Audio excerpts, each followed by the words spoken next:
প্রিয় শিক্ষার্থী, আসসালামু আলাইকুম। সবাইকে স্বাগতম সাগর আইসিটি কেয়ারের আরো একটি টিউটোরিয়ালে। আমরা এইচএসসি আইসিটি চ্যাপ্টার 5 এর সি প্রোগ্রামিং সম্পর্কিত বেশ কিছু টিউটোরিয়াল নিয়ে আলোচনা করছিলাম।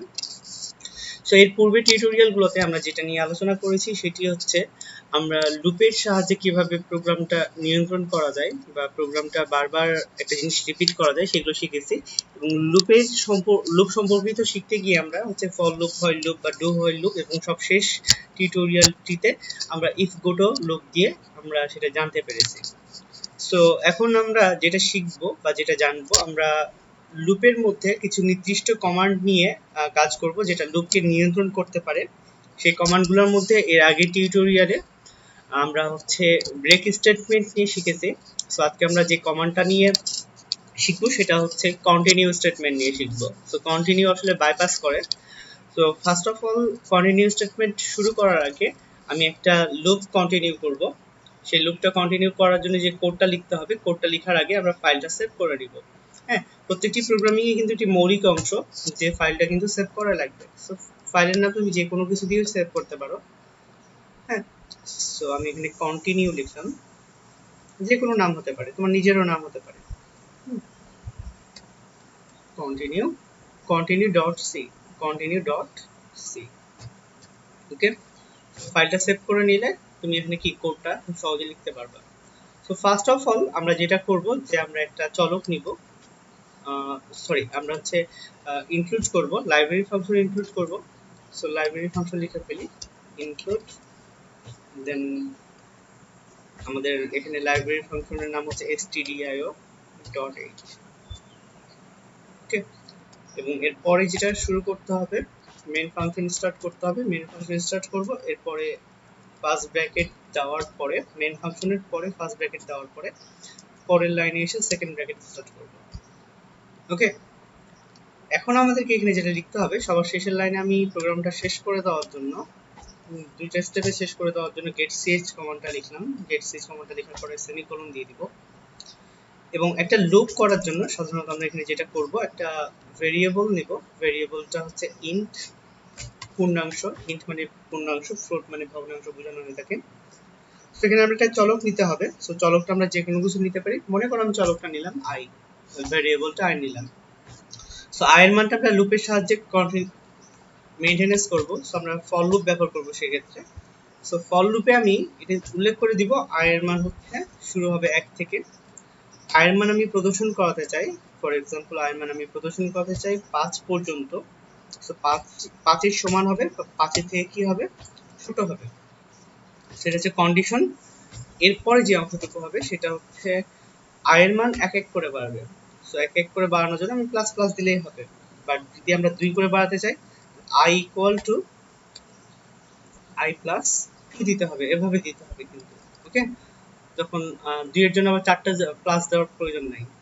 সো আমরা এখানে খুব সিম্পলি লিখে দিতে পারি I plus plus. Okay, so এটা হচ্ছে বেসিক কমান্ড। এরপর আমাকে যেটা করতে হবে, ফর লুপের আন্ডারে একটা সেকেন্ড ব্র্যাকেট দিব। আমি প্রিন্ট করাতে চাই, আমি আই এর মানগুলো প্রিন্ট করাতে চাই, তাহলে আমি এখানে লিখবো প্রিন্টএফ। প্রিন্টএফ তারপরে ফার্স্ট ব্র্যাকেট, তারপরে তার ডাবল কোটেশনের মধ্যে আমি যদি আইটাকেই প্রদর্শন করাতে চাই তাহলে তার ফরম্যাট স্পেসিফায়ার ডিক্লেয়ার করে দিতে হবে %d, এবং ডাবল কোটেশনের পরে কমা দিব। কমা দেওয়ার পরে আমরা যেটা লিখবো, যে চলকটা আমরা প্রদর্শন করাতে চাই সেই চলকটার নাম লিখে ফেলবো। সেই চলকটার নাম হচ্ছে আই। সো এটা হচ্ছে বেসিক কমান্ড, যেটা একটা প্রোগ্রামের ক্ষেত্রে ব্যবহার করা হয়ে থাকে। সো আশা করি বেসিক কমান্ডটিতে তোমাদের প্রবলেম হবার কথা না। এখন আমাদেরকে এই প্রোগ্রামটা আগে একবার মানে রান করে দেখতে হবে যে প্রোগ্রামে কোনো ত্রুটি রয়েছে কিনা। কারণ মেইন প্রোগ্রামে ত্রুটি যদি থেকে থাকে তাহলে কমান্ডগুলো ঠিক মতন নাও কাজ করতে পারে। সো আমরা রান করে দেখছি। রান করে যখন দেখছি, সো আমাদের কোথাও ভুল দেখাচ্ছে।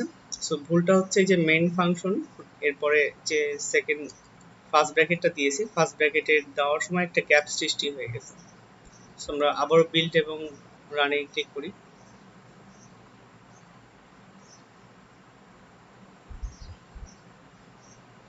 ওকে, সো আমাদের এখানে প্রিন্টএফ যে কমান্ডগুলো লিখেছি আমরা একটু চেক করে দিব। আমরা ইন্টিজার ডেটা টাইপ নিয়েছি, ইন্টিজার ডেটা টাইপ নেওয়ার পরে মেইন ফাংশন ডিক্লেয়ার করেছি। মেইন ফাংশনের পরে যে অংশগুলো ছিল সেই অংশগুলো ব্যবহার করেছি। সো এখানে গেট সিএইচ লিখতে হতো, বাট আমি এই অপশনটা ভুল করেছি, সেই জন্য আমার প্রোগ্রামটা রান করছিল না। আসলে আমার এখানে কম্পাইলারের রেজাল্টটা আমরা এখানে প্রদর্শন করছি না, রেজাল্টটা এখানে তোমার প্রদর্শন করার ব্যবস্থা থাকে আসলে এই যে এখানে। সো আমি কম্পাইলারের অংশটুকু রাখিনি, কারণ তোমরা যেহেতু বেসিক লেভেলে শিখছো, তোমাদের তো সংশোধন করে দেওয়ার জন্য আলাদা কোনো কমান্ড দেওয়া হবে না। সো সেই জন্য আমি সেই অংশটুকু দিইনি তোমাদেরকে। সো চলো আবার আমরা রান করে দেখাই। এবার দেখবা যে আয়ের মান 1 2 3 4 5 প্রদর্শন করা হয়েছে। হ্যাঁ, বাট পাশাপাশি প্রদর্শন করছে বিধায় আমি এটার জন্য /n দিতে পারি। আরেকটা কমান্ড ব্যবহার করতে পারি /t দিলে সেটা অটোমেটিক্যালি কিছু গ্যাপ সৃষ্টি করে দিবে। চলো দেখা যাক। দেখো 1 2 3 4 5 প্রদর্শন করছে এবং নির্দিষ্ট গ্যাপ আছে এদের মধ্যে। ওকে, তো এই জিনিসটা খুবই স্বাভাবিক। তো খেয়াল করে দেখো, এটা হচ্ছে বেসিক একটা লুপ, যে লুপের সাহায্যে 1 থেকে 5 পর্যন্ত প্রদর্শন করাতে পারছি। সো এই ফর লুপের ভিতরে যে কন্ডিশনগুলো আছে সেই কন্ডিশনগুলোর প্রিন্ট এফ এর আগে আমি একটা কমান্ড লিখবো। সেই কমান্ডটা হচ্ছে কন্টিনিউ কমান্ড। সেখানে একটা বিষয় বলে রাখি, এর আগে আমরা যে প্রোগ্রামটা করলাম, ব্রেক স্টেটমেন্টে যে প্রোগ্রামটা করলাম, ব্রেকের কমান্ডটা যখন আমরা লিখেছিলাম, সো ব্রেকের কমান্ডটা কিন্তু আমরা প্রিন্টএফ এর ঠিক পরে লিখেছিলাম। প্রিন্টএফ এর পরে তখন আমরা ইফ দিয়ে তখন কি কন্ডিশনটা লিখেছিলাম। কন্ডিশনটা কি ছিল আমরা আরেকবার একটু মনে করিয়ে দিতে পারি। এক্স এর মান যদি, আমি এর আগের প্রোগ্রামটা করছি, এক্স এর মান যদি 6 এর সমান হতো তাহলে আমরা কি করতাম, ওখানে ব্রেক করতাম, ওখানে স্টপ হয়ে যেতাম। ওকে, তো এখানে খেয়াল করে দেখো প্রিন্টএফ এর ঠিক পরের লাইনে কিন্তু কি আমি ব্রেক কমান্ডটা লিখেছি। সো আমরা যখন কন্টিনিউর কমান্ডটা করব, কন্টিনিউর কমান্ডটা করার সময় আমরা যে কাজটা করব সেটা হচ্ছে এই ইফ কন্ডিশনটা নিয়ে আসবো। ইফ কন্ডিশনটা এই ফর লুপের সেকেন্ড ব্র্যাকেটের মধ্যেই হবে, কিন্তু যে কাজটা করা হবে এখানে যে সেটা প্রিন্টএফ এর আগে লেখা হবে, প্রিন্টএফ এর আগেই লেখা হবে কন্ডিশন দিয়ে। সো সেই কন্ডিশনটা ইফ এর মধ্যে লেখা হবে। কন্ডিশনটা আমি একটু লিখি। এখানে আমি লিখছি কন্ডিশনটা আয়ের মান যদি 3 এর সমান হয়, আয়ের মান যদি 3 এর সমান হয় তাহলে এর বাইরে এসে বা ঠিক একই লাইনে বা পরের লাইনে আমরা লিখতে পারি, একটা কমান্ড লিখতে পারি, সেটা হচ্ছে কি কন্টিনিউ। এখানে কন্টিনিউ লিখতে পারি। সো কন্টিনিউ স্পেলিংটা CONTINUE, কন্টিনিউ। সো কন্টিনিউ কমান্ডটা লিখবো এবং কন্টিনিউর পরে অবভিয়াসলি আমরা যেটা করব যে সেমিকোলন দিব। সো কন্টিনিউটা এই লাইনেও লিখতে পারি, পরের লাইনেও লিখতে পারি, একই বিষয়, কারণ সেমিকোলন দ্বারাই তো আসলে লাইন স্টেটমেন্টটা ক্লিয়ার নির্দেশ করা হচ্ছে। এখন দেখো প্রিন্টএফ এর অংশটুকু কিন্তু কি প্রিন্টএফ এর উপরে কিন্তু কি কন্টিনিউ স্টেটমেন্টটা লেখা হয়েছে এবং ব্রেকটা কোথায় লেখা হয়েছে, প্রিন্টএফ এর ঠিক নিচ অংশটুকুতে লেখা হয়েছে। হ্যাঁ, সো এগুলো হচ্ছে বেসিক স্ট্রাকচার। এই স্ট্রাকচারের জন্য আসলে তোমাদেরকে কোডগুলো করে দেখানো হচ্ছে। তো এখানে আমি যেটা বোঝাতে চেয়েছি যে কন্টিনিউ স্টেটমেন্ট আসলে বাইপাসের জন্য ব্যবহার করা হয়। খেয়াল করে দেখো 1 থেকে 5 পর্যন্ত প্রদর্শন হওয়ার কথা, বাট 1 2 প্রদর্শন হবে, বাট 3 বাদ দিয়ে বাকিগুলো প্রদর্শন হবে। আমরা প্রোগ্রামটাকে এবার হচ্ছে বিল্ড এবং রানে ক্লিক করে আমরা আউটপুট দেখার চেষ্টা করব। তোমরা আউটপুট এখানে দেখতে পারবা। দেখো এখানে প্রদর্শন করেছে 1 2 4 5 প্রদর্শন করেছে, কিন্তু 3 কিন্তু প্রদর্শন করেনি। 3 প্রদর্শন করেনি কি কারণে, সেটা বাইপাস করেছে, কন্টিনিউ স্টেটমেন্ট সেটাকে বাইপাস করে জাস্ট 3 কে বাইপাস করে বাকিগুলো প্রদর্শন করেছে। তুমি যদি এখানে 4 লিখতা, 4 প্রদর্শন করতো না, বাট বাকি সবকিছু কিন্তু কি প্রদর্শন করতো। সো মাঝখানে কোনো কিছু যদি তুমি প্রদর্শন করতে না চাও তাহলে তোমার জন্য এই কমান্ডগুলো খুবই উপভোগ্য হবে। সো দেখো 1 2 3 5 প্রদর্শন করছে, এভাবে খুব সহজে কিন্তু কি তুমি স্টেটমেন্টগুলো কি কন্ট্রোল করতে পারবে, নিজে কন্ট্রোল করতে পারবে। সো এতটুকু বেসিক কমান্ড। এখন আমরা যে জিনিসটা নিয়ে আলোচনা করব যে এই তুমি ফর লুপ, এটা ফর লুপ দিয়ে না, ফর লুপের পাশাপাশি তুমি হোয়াইল লুপ বা ডু হোয়াইল লুপ দিয়েও কিন্তু কি করতে পারো। সো আমরা চলো ফর লুপের জায়গায় যদি হোয়াইল লুপ দিয়ে করতে চাই, হোয়াইল লুপে যে অংশটুকু থাকে জাস্ট কন্ডিশন অংশটুকু থাকে, ইনিশিয়ালাইজড অংশটুকু আমাদের উপরে চলে যাবে। এখানে আমরা ভ্যারিয়েবল যেখানে নিয়েছি সেখানে ইনিশিয়ালাইজড করে দিতে পারি, এবং এখানে ইনক্রিমেন্ট অংশটুকু রয়েছে, ইনক্রিমেন্ট অংশটুকু খেয়াল করে দেখো, ইনক্রিমেন্ট অংশটুকু আমার এই সেকেন্ড ব্র্যাকেটের পরে নিয়ে গিয়ে লিখবো, পরের লাইনে লিখে সেকেন্ড ব্র্যাকেট যেখানে শেষ হয়েছে ওখানে লিখবো। ওকে, এই অংশটুকুতে, এবং অবশ্যই সেমিকোলন দিব। এই তো। তো খেয়াল করে দেখো এতটুকু লিখলেই কিন্তু সেটা ফর লুপ থেকে হয় লুপ হয়ে যায়। আমি তোমাদেরকে আসলে এই লুপগুলোর প্রতি একটা থেকে আরেকটা কনভার্টের প্রতি তোমাদেরকে এতই জোর দিচ্ছি এই কারণে, কেন সৃজনশীল সরি আমাদের কথাটা নিশ্চয়ই ভুল হয়েছে, লুপটা চলতেই আছে।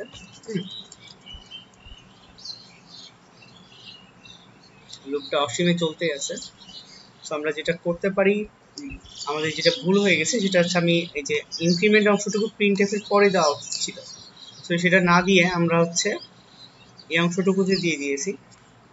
সো কন্ট্রোল ভি এই অংশটুকুতে দিয়ে দিয়েছি, যার কারণে লুপটা চলতে আছে, অসীমেই চলতে আছে।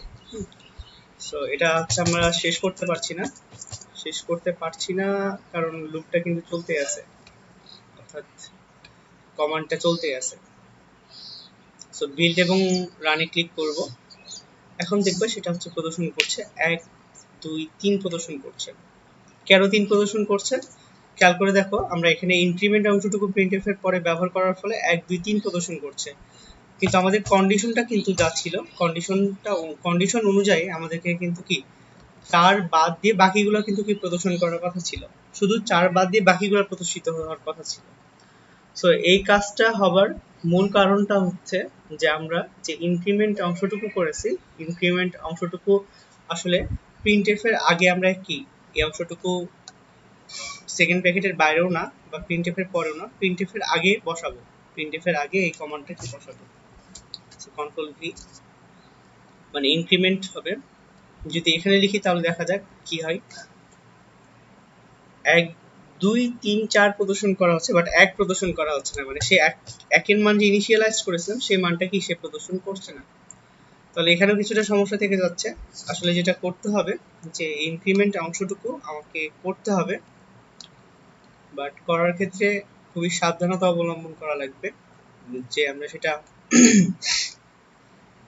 ইফের আগে এই কন্টিনিউ স্টেটমেন্টটা খেয়াল করে দেখো, আমরা যে জায়গাটাতে ছিল সেই জায়গাটাতে রাখলাম, বাট ইফ কন্ডিশনটা যদি আমি প্রিন্টএফ এর পরে দিই তাহলে কি হবে দেখা যাক। মানে আমি তোমাদেরকে সেগমেন্টগুলো জাস্ট চেঞ্জ করে দেখাচ্ছি, সিচুয়েশনগুলো চেঞ্জ করে দেখাচ্ছি, তাহলে দেখা যাক প্রিন্ট অপশনটা কি দাঁড়াচ্ছে। বিল্ড এবং রান ক্লিক করছি, দেখো এখানে 6 প্রদর্শন হয়ে যাচ্ছে, বাট 6 তো কন্ডিশনের মধ্যে নাই, কন্ডিশনের বাইরেও কিছু প্রদর্শন হয়ে যাচ্ছে। সেটার কারণ কি, সেটা হচ্ছে কারণ হচ্ছে আমার ইনক্রিমেন্ট হচ্ছে তারপরে আবার কন্টিনিউ হচ্ছে।